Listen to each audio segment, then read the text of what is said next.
I'm so glad to have you here. I'm really excited for this. Thanks so much for having me. I'm really excited to be here. One thing I want to ask just to start is, what does it feel like being back in the Stripe office? I have to tell you, this is the most surreal experience I've ever had.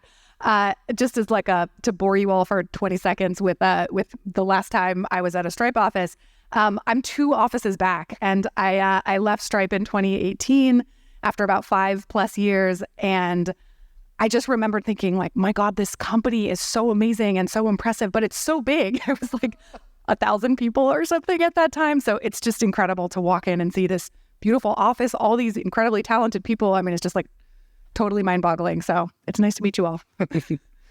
So congratulations are in order. You guys had your launch the last couple of days, Claude 2. How's that going?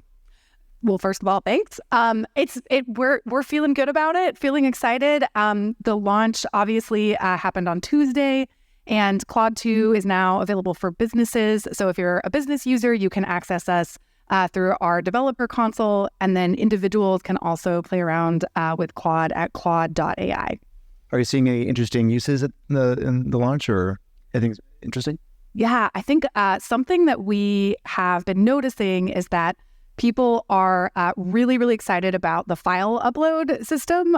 It's I mean, you probably all know this better than me, but something about, launching a new product or a new feature, it's not always what you expect is the thing that kind of people are excited about. But have been hearing, some positive feedback just about the ability to have this longer context window, and then to really be able to sort of upload these longer files and have Claude read through them and pull out information, summarize them. So it's definitely been an awesome learning experience over the past few days.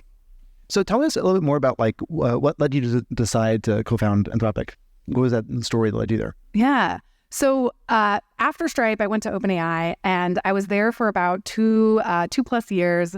And really, my co-founders and I had this vision of a really kind of focused research bet.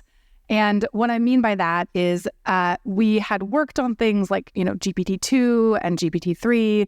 We'd worked together at OpenAI, but some of the team had worked together previously at Google, had worked on, Deep Dream, and just so many different kind of areas, both of AI capability, but also AI safety. And I think we had this vision of really training models with sort of safety and humans at the center of them. And we felt really excited to just go and do that together as a group. So how is Claude in particular different from some of the other models out there? What sets it apart? So I think, we were talking about this a little bit before, but one of the things that I think is so sort of interesting about this moment in time is that these different models are almost taking on like slightly different like personalities, right? It's a little anthropomorphizing, but I think when you sort of play around with different models, you'll see these kind of different strengths and weaknesses emerge. And again, I think, what we've heard from our users is that Claude tends to come across as friendly and warm, conversational. Claude is very apologetic. So if it won't answer a question, it'll be like, I'm so sorry, I can't answer your question. Very polite. I tend to think of Claude as sort of a very eager junior assistant, right? It's a tool that really wants to help. That's kind of on the personality side. I think in terms of kind of skills and capabilities, really we've aimed to make Claude, as safe as possible. So I think we saw some improvements from Claude 1 on things like harmlessness and honesty. Of course, no large language model on the market today is perfect on any of these dimensions. But I really think one of the sort of things we feel sort of most proud of is that Claude is as capable, but also has made progress on honesty, harmlessness, and helpfulness. I love that point about personalities. Matt Webb describes this as an AI sommelier with the different personalities and knowing exactly how to. So I think it's interesting to see how these things are so unlike software. Yeah. And as engineers trying to make sense of these things, like, wow, this is actually pretty bad at following the instructions that I gave it to. It's like, yeah, it's not a software. It's, as Ethan Mollick has described it, it's pretty good people. Yeah. And I love the notion of that assistant. So trying to be focused on safety, I imagine has a lot of trade-offs and challenges. Can you talk us through how you navigate those and where some of the hard trade-offs are? Yeah, that's a great question. I think probably the sort of easiest one, or the one that most springs to mind, is in this kind of approach to training with this HHH framework, helpful, honest, and harmless. There's this kind of inherent research trade-off between helpfulness and harmlessness. You can imagine that it's actually very easy to have a perfectly harmless model. It will just not be very helpful, right? You can say, hey, can you, I don't know, like write a line of code for me, or could I borrow something? And Claude will just say, I'm so sorry, I can't help you with that response. It's a perfectly harmless model.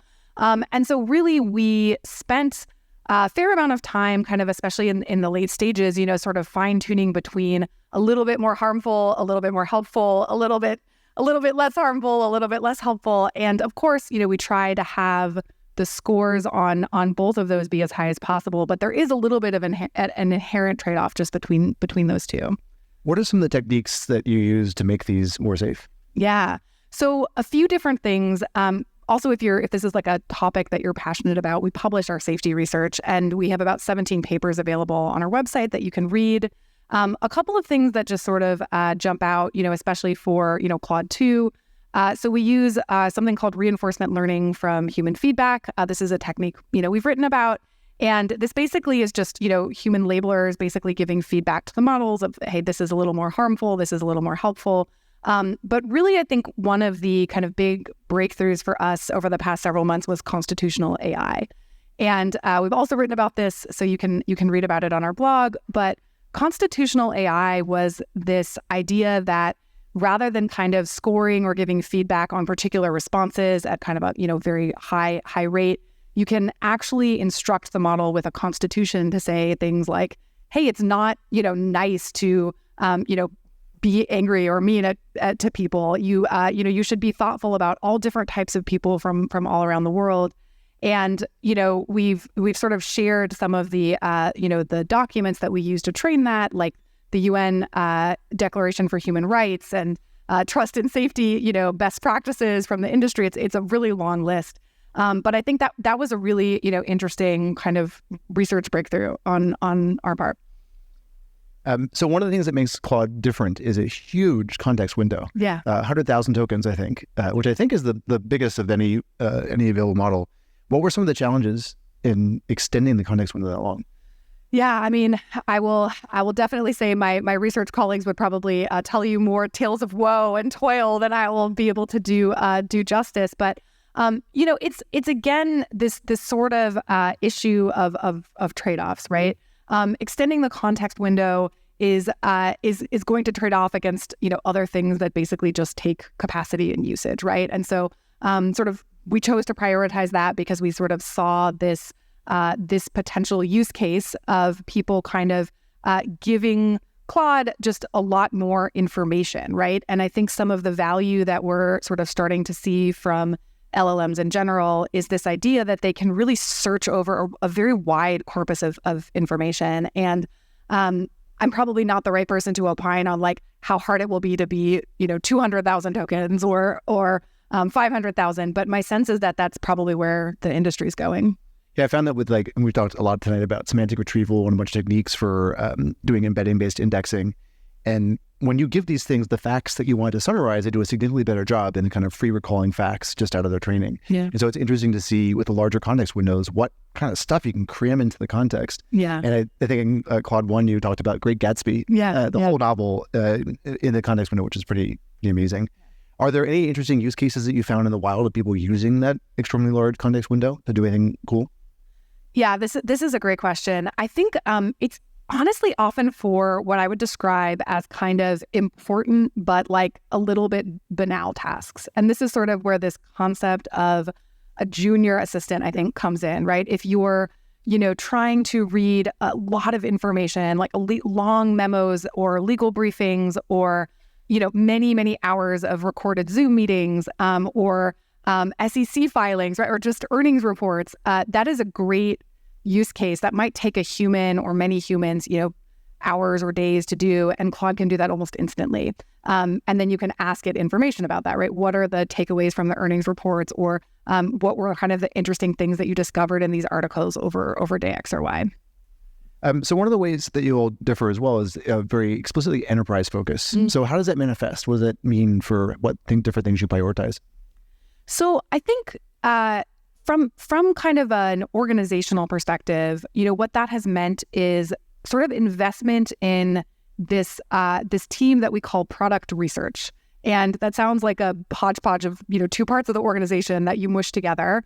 But I actually think it's a very kind of interesting and unusual challenge, which is how do you kind of build this bridge between researchers that are kind of experts in training and improving LLMs, and how do you actually turn that into something for a larger business that's kind of tailored to their use cases? And I think part of what's been so interesting for us about that is we've really learned a lot about how to generalize some of those trends, right? Bigger businesses often say, hey, I want to, fine tune on some data and, use it to apply to, concept X or Y. But if you just change a couple of those details, it often applies to other parts of the industry as well. And one of the things that's interesting about these, about your company and others like it, are a huge focus on research within, normally startups are like, mostly about productization, and this has a significant portion of the resources. Are there any other challenges that leads to, and like navigating and figuring out what to build and how to ship it? That's also a good question. I think, there's a lot of overlap in terms of values and goals and mission for everyone that works at Anthropic. And I think sometimes there are, like stylistic differences, right, between a more kind of academic, often research-based approach. It's harder to sort of set immediate concrete goals, right? Sometimes you have to let researchers play around and explore, right? They want to sort of go down a rabbit hole. And I think, interpretability, which is another kind of research area that we're known for, is like sort of the pinnacle example of this, where it's really hard to predict exactly, where this research is going to go. So doing things like writing OKRs is like not necessarily those teams' favorite activity. And then on the product side, of course, there's things like, well, how many users do we want to ship to and what features do we need? And so I don't necessarily think that their intention, but I do think it's important that there's sort of, energy put into harmonizing the strengths of both of those kind of perspectives and worldviews. So you mentioned the users getting let in, and you all have, I think, more than 350,000 people on the waitlist. We do, yeah.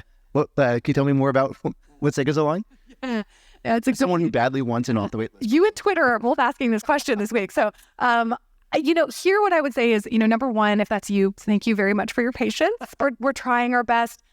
If you're an individual, Claude.ai is the best place to go now. You'll be able to get on there very quickly. For businesses, we have been, as quickly as we can, kind of moving people off the wait list. We're actually a sort of shockingly tiny effort on the product and business side. We're about 40 people total. And so just from an operational perspective, we want to make sure that we give every user that is on Anthropic an excellent experience, and that we're really able to help them, answer their questions, support them. And so we appreciate your patience, and we're working as hard as we can to get that wait list down to 0. So the New York Times did a piece on you all in the last couple of days, which is really interesting. And one of the themes that comes out of that, and there's a lot of people talking about their existential fear for what might happen if the technology goes in the wrong direction. So what keeps you up at night? Yeah, I think what I would say is it's really kind of a broader reaction to like AI and just how quickly things are moving as a whole in the industry. And maybe the thing I most worry about is that we have, this incredible opportunity for AI to create positive change in the world. And of course, there are real risks that come along with that level of kind of transformative potential and engagement. And I think maybe, the thing that keeps me up at night is just, are we as, an industry, but more broad than that, right? Policymakers and civil society and academics and consumers, will we all really be able to invest the time needed to get together and kind of thoughtfully walk into this next stage versus kind of stumbling into it? Stumbling into the future, yeah. And then on the flip side, what is your optimistic vision for what AI is going to do for the world? I think that the potential power of this technology is a little bit mind-boggling, right? Anyone who's played around with an LLM would generally say, of course, they're not perfect. There's all kinds of things they can't do, right? I think that's talked about a little bit less. But if you sort of extrapolate out from, looking backwards in time, like 4 years ago or 5 years ago, GPT-2 and, the Bards and GPT-4s and Claudes of today, that's an incredibly small amount of time, right? And if you sort of look forward another 5 years and imagine, well, what won't these models be able to do? I think that's sometimes scary, but also like incredibly inspiring, right? Imagine the kind of breakthroughs that might happen in healthcare or science or renewable energy as a result of having these powerful tools that can work with humans to create all kinds of things. It's funny, it's such a fast-moving space. It's so hard to figure out, what kind of business models are going to be really powerful. People keep on asking me where the moats are going to be. I'm just trying to keep track of what's going on. I'm just curious, what are your thoughts? What do you think companies founded in this AI world will look like? How will they differ? Will they be will they be using fine-tuned models, just off-the-shelf models, their own models they're building? Are they going to specialize it themselves? What's it going to look like? I mean, first of all, hard to know the future, of course, but I think I would expect that there's going to be a lot more innovation coming, right? I think we sort of, it can feel easy to kind of imagine that, there's only 4 or 5 players that are sort of building these LLMs and, people are just only going to build on top of them, and how much diversification can there really be? But I think that the sort of, commoditization of these tools is something that is just in its infancy, right? We're seeing all kinds of ecosystems, much like Stripe, right? Of, platform resellers like Bedrock and, individuals that are building things and businesses that are building things. And like the layer of depth and the level of different applications that are totally unexpected that we're seeing people use these for. I think, again, we're sort of in chapter 1 of a long book. And so I expect that we're going to see more surprises in the next year, 2 years, 5 years. Somebody recently, I'm a big AI booster, and someone recently asked me a really interesting and thought-provoking question. And she said, would you rather that society had Isaac Newton or large language models? I'm curious what your answer to that question is. Whew. It's a meaty question, right? It's a very meaty question. I mean, I feel like a cop-out is, could you fine-tune a large language model on Isaac Newton and then sort of retain that? Maybe not a fair answer. I mean, one sort of presupposes the other, right? Like, what would the world could we have done large language? Could we have done large language models without Isaac Newton? Would there have been another Isaac Newton? Would they have come along later? What would that have looked like? I don't know. I mean, maybe there's an equivalent of like an Isaac Newton today, right? Would we rather have a brilliant mind of today versus large language models? I don't necessarily know how to make that trade-off. I feel like this is not the answer you were looking for. I would go with the fine-tuning answer. I'll just quit while I'm ahead. Fine-tune Isaac Newton, and then you get them both. For the record, that was also my answer. Yeah. Okay. Good. Great. And then changing tack a little bit. How has it been as a co-founder? This is the first time you've been a co-founder, I believe. Yeah. How is that role different from what you've done before? Yes. Oh man, it's different. I think Stripe and OpenAI were incredible training grounds for me, and just in terms of unbelievable opportunity and learning that I got at those 2 companies. And 2 companies that I can't think of 2 other companies that I respect more in the world, genuinely. And I think being a co-founder it's a different experience in the sense that you go through different phases, right? I mean, I joined Stripe when it was around 40 people. I joined OpenAI around 60, but I never did that sort of initial growth period. And I'd always been curious about it. And the truth is, it's by far the least fun and glamorous. It's the most exciting, but our chief science officer, one of my co-founders, was literally running payroll, right? He was like, how do I click this button? Did we pay everyone this month? And we're sort of we're sorry if we didn't pay you. Could you email Jared? So that's, it's the prototypical kind of classic startup story. But it's a humbling experience. You realize how many things you're bad at when you're a co-founder. you also really learn to lean on the other people that you're doing it with, right? Those are the types of bonds that I think just last forever, because you're like, I remember that time that we didn't know if we paid everybody, and that was fun. So anyway, yeah. Cool. With that, I want to open up to questions from the audience. If anyone has a lot, great. I'm just playing. Thanks so much for the talk. My question was, when you left OpenAI, you were there for 2 years. Did investors ask you how you're going to differentiate from OpenAI when you were raising money? Yeah. So the question is, when we were fundraising our first round, people said, how are you different from OpenAI? How are you going to differentiate? I think, really a lot of that question at that time, and of course it's evolved. We really sort of, again, talked about this kind of research and safety focus as this kind of primary emphasis, right?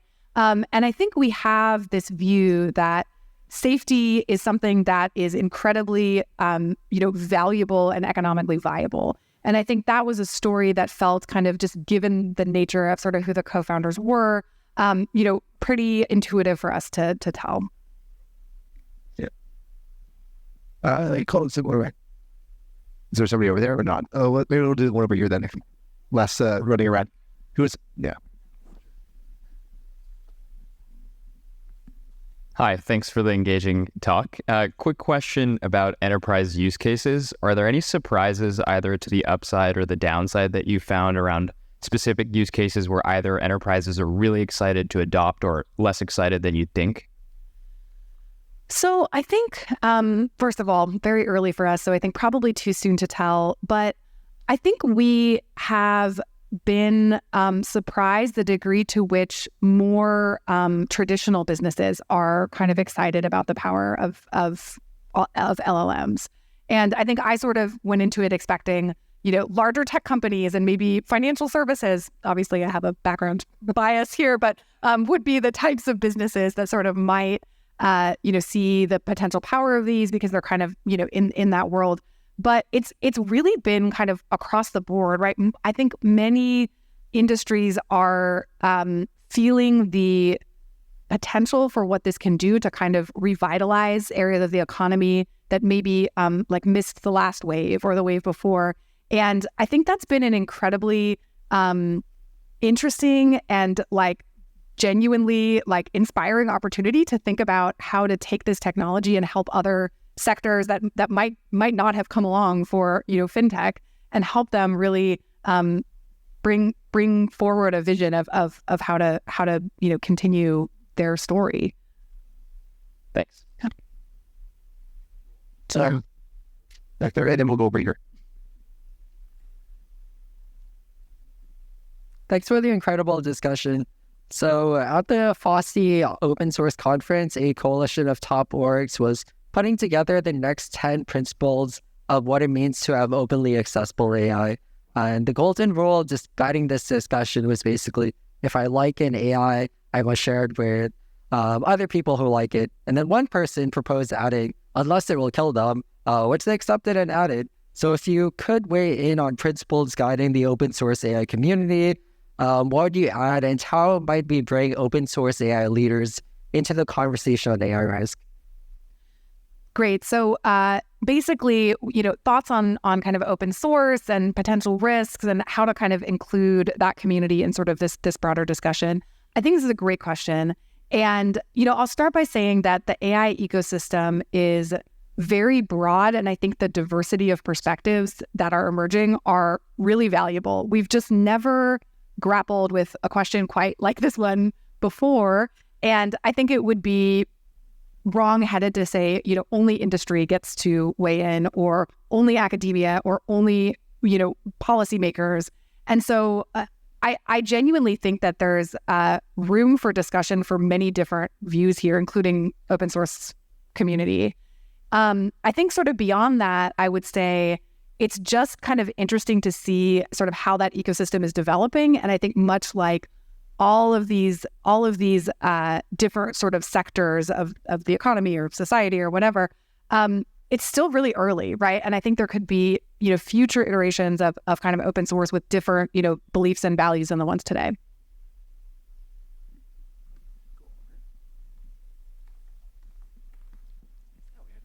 Hi.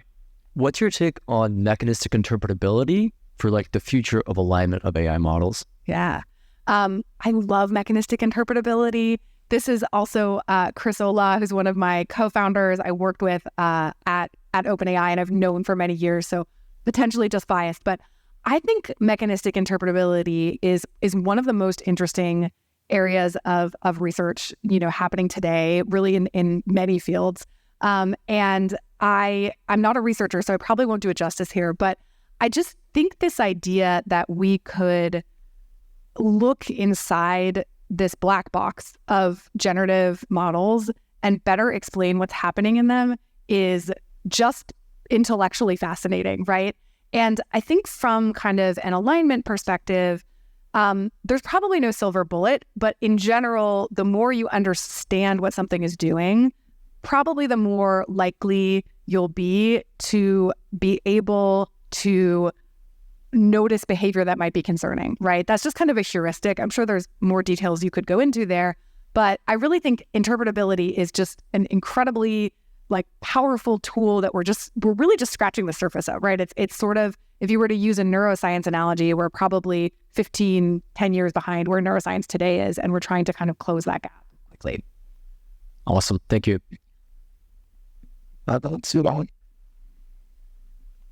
Hi, thank you so much. And I'm quite impressed by Claude compared to Bard and ChatGPT 3.5. So great job.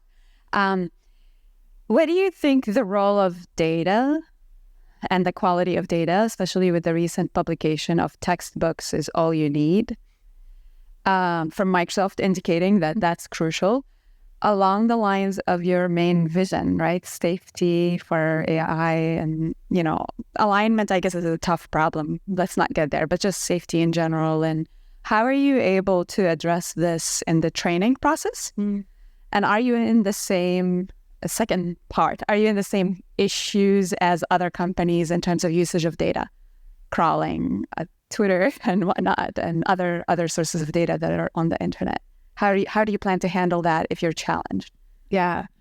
The topic of data and kind of how it overlaps with, privacy and security and copyright, all of these issues, I think we're sort of seeing almost like a parallel track of acceleration of discussion of these issues along with the kind of acceleration of AI, right? And that's because these issues didn't really apply in the same way as much before. And I think here, I would say we are in the midst of all of these decisions and norms and laws being written, right? Case law is literally being written about these things today because of decisions that companies are making around how to train data, retain data, store data. I think that we have sort of invested almost a little bit extra in building relationships with policymakers and folks that are interested in these questions because it feels very important, right? It feels kind of fundamental to how these large language models are developed, or really generative AI in general, right? It's not just language, it's other modalities. And my sense is that there will need to be a very thoughtful, engaged, and nuanced approach to how we kind of solve those fundamental questions for the field more broadly. Could you repeat the first part? I'm so sorry. Oh, the quality. Yes. The quality. So yes, the short answer is data quality is incredibly important. How do you measure it? Yeah, I think, again, probably a research colleague would give you a better answer, but my real kind of answer here is that it's not just the quality of the data itself, but it's how you treat the data too, right? So how do you clean it? How do you curate it? How do you analyze it? How do you train it? And I think that's actually a really interesting sort of emerging job space, right? I think the concept of data engineering, they're hard to hire, right? Excellent data engineers. And they're actually some of the most valuable people at AI companies because so much about, the overall outputs and the end sort of results of the models happen at that kind of initial phase. So sorry for forgetting the first part of your question. Yeah.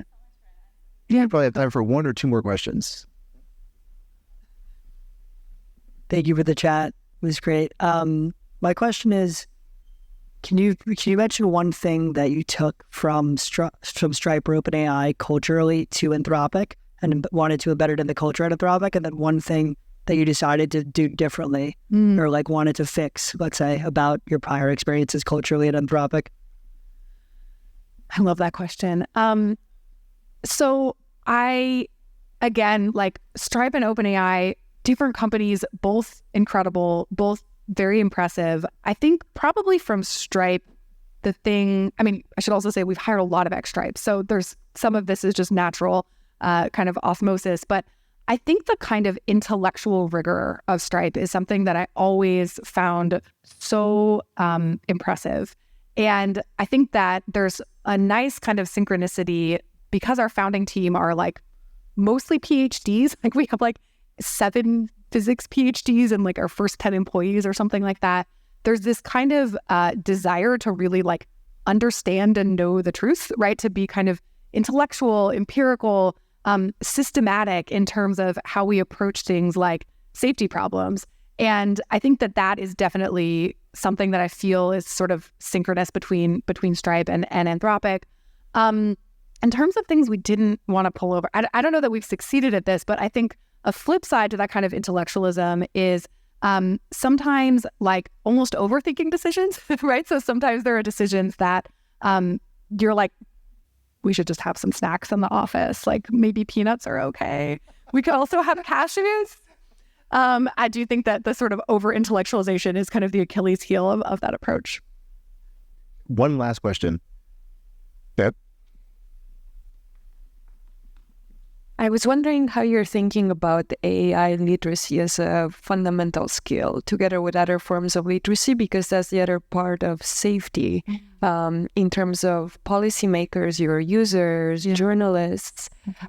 You can ensure that these models are as safe as possible and there are lots of guardrails in place, but ultimately the level of knowledge that people have about the systems and how to use them will determine the outcome. Yes, great question. So I think in terms of AI literacy, a few thoughts. One is that it is a more kind of narrow group, but part of why we publish so much of our research is for this exact reason, right? To kind of the earlier question around mechanistic interpretability or, constitutional AI, part of why we try to be as open as possible about our safety work and our research is so that will become propagated in the field more broadly, and so that it's something that's talked about because we think it's so critically important. Beyond that, we have an entire team in our policy organization called Societal Impacts. And what they do is they're sort of the bridge between the research teams and the policy team. And their job is to take the very technical topics that are probably challenging for policymakers or others to kind of understand intuitively and turn them into something that's easy, right? Something that you can arm our policy team with or other policy teams with when talking to government officials or regulators and say, here's why it's important that we put guardrails here. And I think that's just one example, but I think there are ways to communicate this information in a way that is not just academic or challenging to sort of understand. Cool. And we'll end it there. Thank you so much for your chat. This is amazing.